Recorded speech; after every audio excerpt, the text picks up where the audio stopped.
किसानों के बीच बातचीत हुई। सरकार और किसानों की बातचीत तकरीबन 2 घंटे चली, जिसमें 13 मुद्दों पर बातचीत हुई।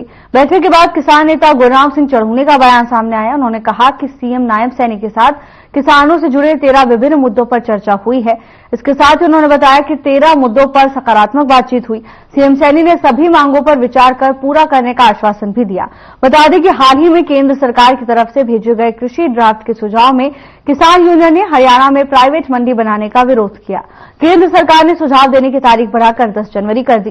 किसान यूनियन के इसमें अपने सुझाव देगी। बातचीत के दौरान किसान यूनियन ने हरियाणा सरकार से आग्रह किया है कि वो केंद्र से बातचीत कर किसान आंदोलन का समाधान करवाने में पहल करें और न्यूनतम समर्थन मूल्य यानी कि एमएसपी की गारंटी कानून की मांग पर सीएम नायब सैनी ने कहा कि सरकार ने जो घोषणा की है उसके बाद कानून बनाने की कोई जरूरत नहीं। साथ ही किसान यूनियन ने विभिन्न किसान आंदोलन के दौरान किसानों पर दर्ज मामलों को वापस लेने की बात भी कही। देखिए, आज हमारी माननीय मुख्यमंत्री जी से जो मीटिंग हुई है, हमारे सभी जिला प्रधान, सभी स्टेट बॉडी के अभी सभी आदमी शामिल थे और हमारी 13 मुद्दों पे बातचीत उनसे हुई है। उनमें एक मुद्दा तो ये है कि जो सरकार ने अभी जो मंडियां तोड़ रहे हैं, प्राइवेट एरिया को मंडी बनाने का जो उन्होंने भेजा है, तो उसके बारे हुई है। उसके बारे हमने माननीय मुख्यमंत्री जी को कहा है कि हमें हरियाणा में ये कबूल नहीं है। तो इन्होंने कहा हम अपनी तरफ से भी और आप अपनी तरफ से भी सुझाव केंद्र को भेजें। और एक जो मुद्दा है जो अभी आंदोलन चल रहा है, इस आंदोलन में केंद्र सरकार से हरियाणा सरकार बातचीत करके इस मामले को सॉल्व करवाए।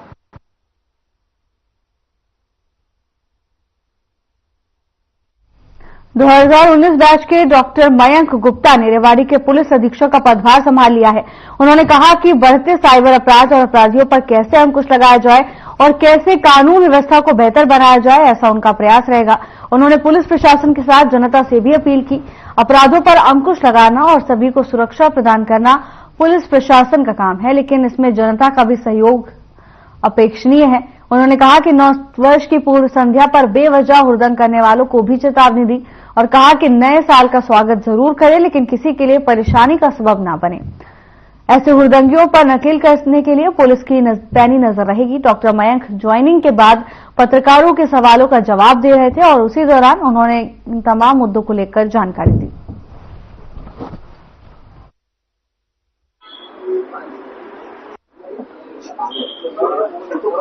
नववर्ष बिल्कुल आ रहा है, 2 ही दिन अपने बचे हुए हैं।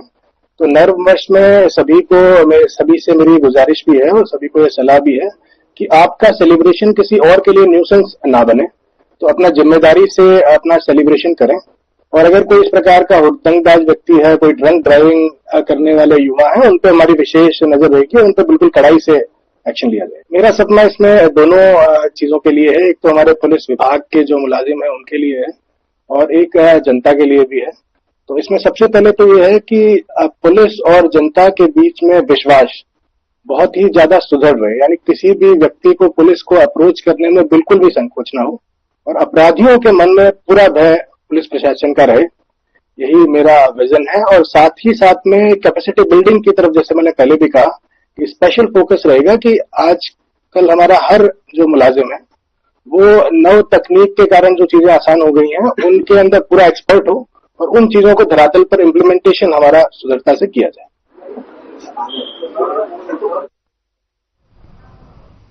खबर सिरसा से है, जहां जिलाधीश लक्षित सरेन ने भारतीय नागरिक सुरक्षा संहिता 2023 की धारा 163 और ड्रोन नियमावली 2021 के तहत आदेश जारी कर नगर परिषद सिरसा के 5 किलोमीटर के दायरे और गांव चौटाला के आसपास के क्षेत्र में हवाई कवरेज के लिए हेलीकैम उड़ाने पर प्रतिबंध लगा दिया है। आपको बता दें कि आदेश हरियाणा के मुख्यमंत्री नायब सिंह सैनी और अन्य वीवीआईपी के लिए 31 दिसंबर को प्रस्तावित कार्यक्रम के मद्देनजर सुरक्षा की दृष्टि से जारी किए गए हैं। जिलाधीश ने जारी आदेशों में स्पष्ट किया है कि सुरक्षा कारणों के मद्देनजर नगर परिषद सिरसा क्षेत्र के 5 किलोमीटर के दायरे और गांव चौटाला के आसपास के क्षेत्र में ड्रोन यानी यूएवी की उड़ान प्रतिबंधित है। ड्रोन नियमावली 2021 के तहत निर्धारित क्षेत्र को अस्थायी रेड जोन घोषित किया गया है।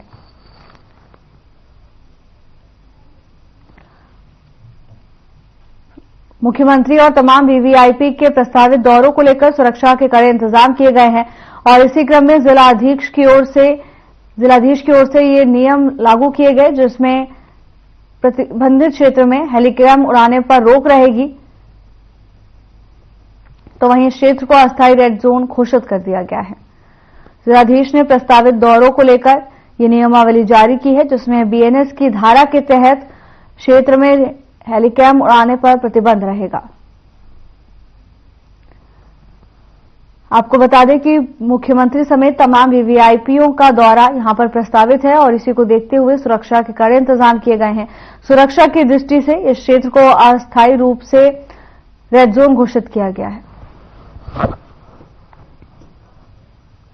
नव वर्ष को लेकर पुलिस पूरी तरह से अलर्ट है। सुरक्षा के व्यापक प्रबंध रहेंगे।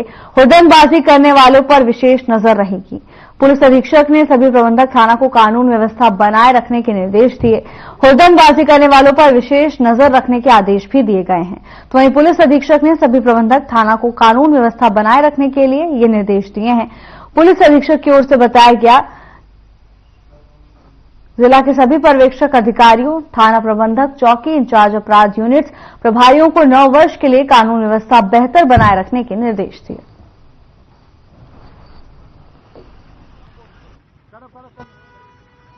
अभी आप हर्षोल्लास से नव वर्ष को जो है मनाएंगे।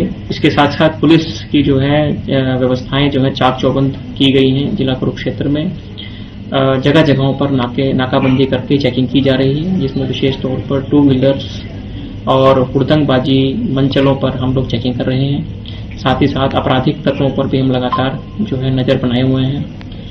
इसके साथ साथ जितने भी हमारे पुराने आपराधिक रिकॉर्ड जिनका था, उन सभी की भी विशेष चेकिंग अभियान के रूप में हमने चलाया है और सभी की चेकिंग की जा रही है।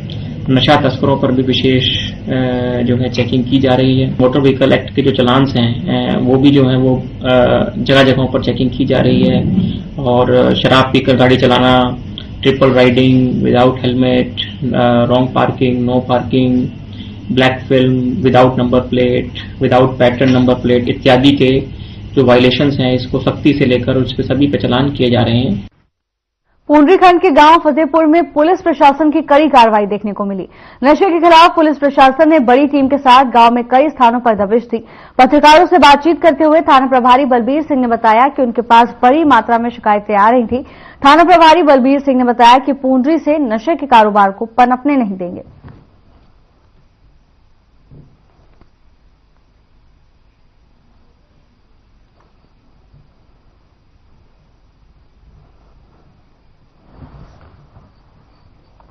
खबर फरीदाबाद से है, जहां सेक्टर 25 स्थित गली नंबर 10 प्लॉट नंबर 2 में Panchal manufacturing private limited company में दम घुटने के चलते 2 गार्ड्स की मौत हो गई। बता दें कि गार्ड रूम में अंगीठी जलाकर सो रहा था। पुलिस ने दोनों मृतकों के शवों को कब्जे में लेकर पोस्टमार्टम के लिए भेज दिया है।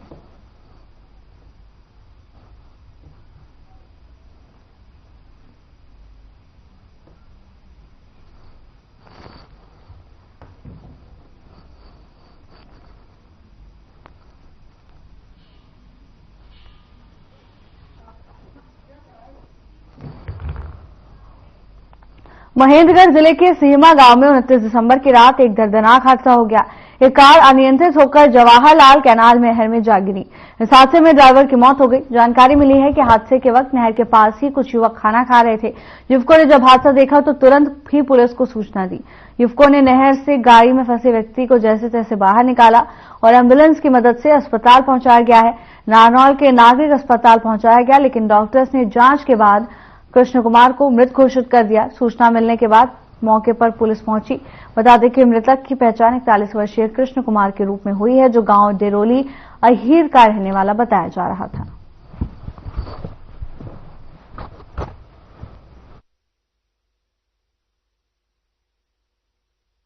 इंद्री हल्के के गांव राजखाना में धर्म परिवर्तन को लेकर मारपीट का मामला सामने आया।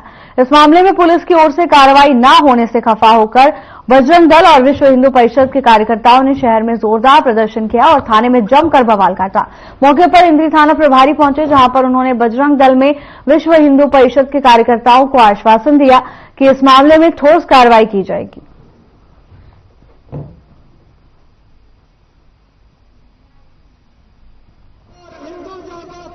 ये 16 तारीख से 16 दिसंबर से कुछ जो जैसे आप सब जानते हैं कि कुछ बहनें बेटियां जो है ना ईसाई धर्म का प्रचार प्रसार करने के लिए गांव रायत खाना के अंदर आती हैं और वो घर घर जाकर के कुछ तो इतिहास कुछ ऐसा जो लिटरेचर वितरित कर रही थी और लोगों को प्रलोभन दे रही थी कि आप ईसाई धर्म अपनाओ, आपको बहुत कुछ पैसा भी मिलेगा, ये सब कुछ मिलेगा, इस प्रकार के प्रलोभन दिए गए।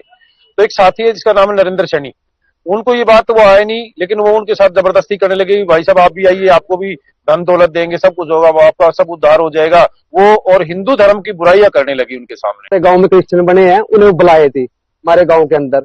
तो मैं अपने घर गया जी, गाड़ी रोक के, तो गाड़ी बाहर खड़ी करके अपने घर गया, तो मेरी घर वाली बोली ऐसे ऐसे करके धर्म परिवर्तन के बारे में कह रहे थे, भाई पैसे पूसे ले लो और गठबंधन पैलेस में आका हम पैसे भी देंगे और आपका इलाज भी ठीक करेंगे, आपको सब कुछ देंगे हम। तो मैंने इस बात से गुस्सा आ गया जी, भाई मैं अपना हिंदू धर्म हूँ।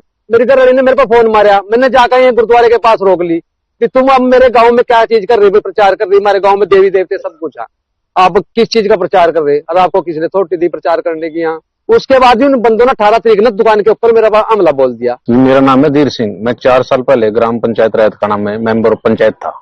तो 4 साल पहले उन्होंने एक प्रोग्राम और कराया था, नाम है रणजीत सिंह, जिन्हें एक प्रोग्राम कराया, सरकारी स्कूल में प्रोग्राम कराया था। सरकारी स्कूल में बड़ा प्रोग्राम था भाई, जो उनका धर्म का सिस्टम था भाई ईसाई बनाएंगे। तो मैं घर ही सो रहा था रात के 9 बजे, तो मेरे पे फोन आया, एक हमारे मित्र हैं भी आपके गांव में कि क्रिश्चियन प्रोग्राम हो रहा, मुझे मेरे को पता नहीं। अरे उन पे रिपोर्ट थी रोहतक से, ये 4 साल पहले की बात है, एक ही घर था उस टाइम हमारे गाँव में। तो जी उधर से फिर बजरंग दल के कार्यकर्ता आए, प्रोग्राम बंद करवाया, तो FIR करवाई। यहाँ उस टाइम बहुत बढ़िया SHO थे, नाम शायद मैं भूल गया, तो उन्हें तुरंत कार्रवाई करी। ये मेरे संज्ञान में तो भी है, कोई लड़ाई झगड़ा हुआ था इनका 27 तारीख को रायत खाना गाँव में, तो एक दरखास्त दे गए थे लड़ाई झगड़े की, तो तस्दीक की रिपोर्ट लिख दी थी। तो अभी ये आए हैं, देखो भाई ये कोई धर्म परिवर्तन करा रहे हैं गांव में, कुछ ऐसा मामला है, आपस में लड़ाई झगड़ा देखो उसकी कर रहे हैं, जांच कर रहे हैं, तस्दीक के उपरांत जैसी भी कार्रवाई वो जरूर करेंगे। कोई मारपीट भी हुई है? मेडिकल पेश कर रखा है, मारपिटाई का भी है। इससे पहले भी बता रहे हैं कि 18 तारीख को भी कोई इनका झगड़ा वगैरह हुआ। ये बता रहे हैं 18 तारीख को वही कोई बुक्स वगैरह गाँव में बांट रहे थे, कुरुक्षेत्र से आए हुए थे कोई लेडीज वगैरह, उस चीज का विरोध किया होगा इसने, वो दरखास्त देखो, वो मेरे अभी संज्ञान में नहीं है। देखो फेज के एक चालक के द्वारा ड्यूटी के समय शराब के नशे में धुत होने का मामला सामने आया। चालक के नशे में होने पर सवारियों ने हंगामा कर दिया और इसकी सूचना पुलिस को दी गई। यात्रियों ने कहा कि अगर वो विरोध नहीं करते तो ना जाने कोई हादसा भी हो सकता था। पुलिस ने मामले की जानकारी उच्च अधिकारियों को दी तो चालक को बस से उतार दिया गया और उनकी जगह दूसरे चालक को भेजा गया। पूरा मामला 29 दिसंबर कैथल बस स्टैंड का बताया जा रहा है, जहां बस में बैठी सवारियों का कहना है कि उन्हें एक के बाद एक 4-5 बसों में बिठाया गया, लेकिन बसों की हालत ठीक नहीं थी। जिस बस में भेजा गया उसकी लाइट भी खराब थी। इसके साथ ही उन्होंने कहा कि इस मामले पर कैथल बस अड्डा ड्यूटी इंचार्ज ने कहा कि चालक पर कार्रवाई के लिए आगे की जा रही है।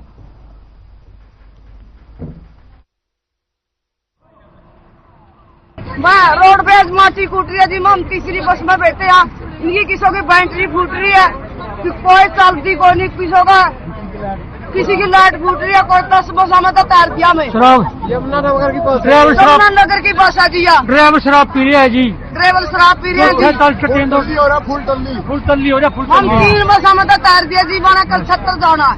मेरे संज्ञान में आता जी, पुलिस इंस्पेक्टर द्वारा फोन किया गया था कि आपका चालक शराब के नशे में है, तो मैंने तुरंत उसकी ड्यूटी काट कर और दूसरी बस को भेज दिया, साथ में दूसरा टायर बदल दिया और उसकी पुलिस इंस्पेक्टर आता जी, और उसके बाद मौके पर दूसरी गाड़ी को रवाना कर दिया। कैथल से यमुनानगर मार्ग पर जा रही थी, उसका कैमरा 6:40 उसको कह गया उसको सजा मिलनी चाहिए और उसकी ड्यूटी चेंज कर दी गई है जी।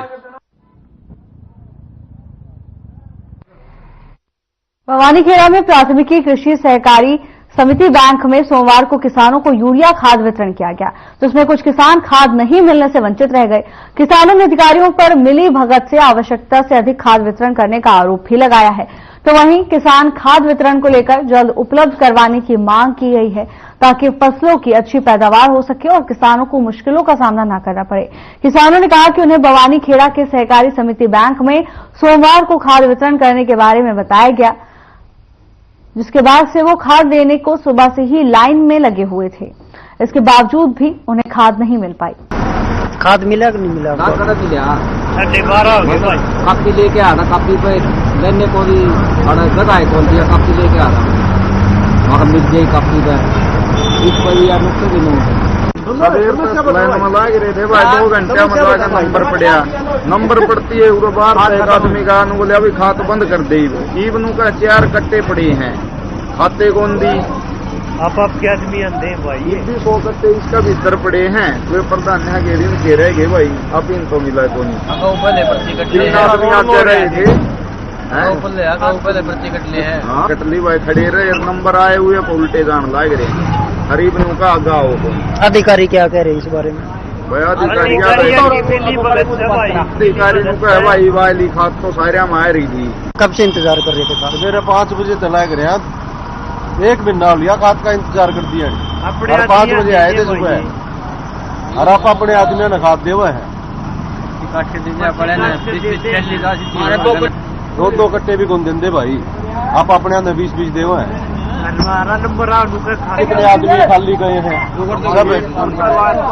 हाँ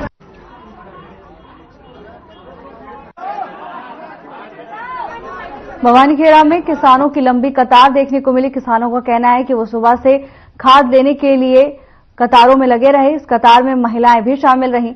तो वहीं किसानों ने पुलिस पर गंभीर आरोप लगाया। उनका कहना है कि मिली भगत से कुछ लोगों को जरूरत से ज्यादा खाद का वितरण किया जा रहा है। उन्होंने बताया कि उन्हें मालूम पड़ा था कि इस जगह पर खाद का वितरण किया जा रहा है और इसी के बाद सुबह से ही किसान यहां पर पहुंचने लगे। लंबी कतार में लगने के बावजूद घंटों तक इंतजार करने के बाद भी उन्हें खाद नहीं मिली। तो वहीं उन्होंने प्रशासन से और शासन से अपील की है कि कुछ ऐसी सुविधा बनाए जिससे किसानों को यूरिया खाद उपलब्ध की जा सके, जिससे उन्हें परेशानी का सामना ना हो और फसल की पैदावार अच्छी हो।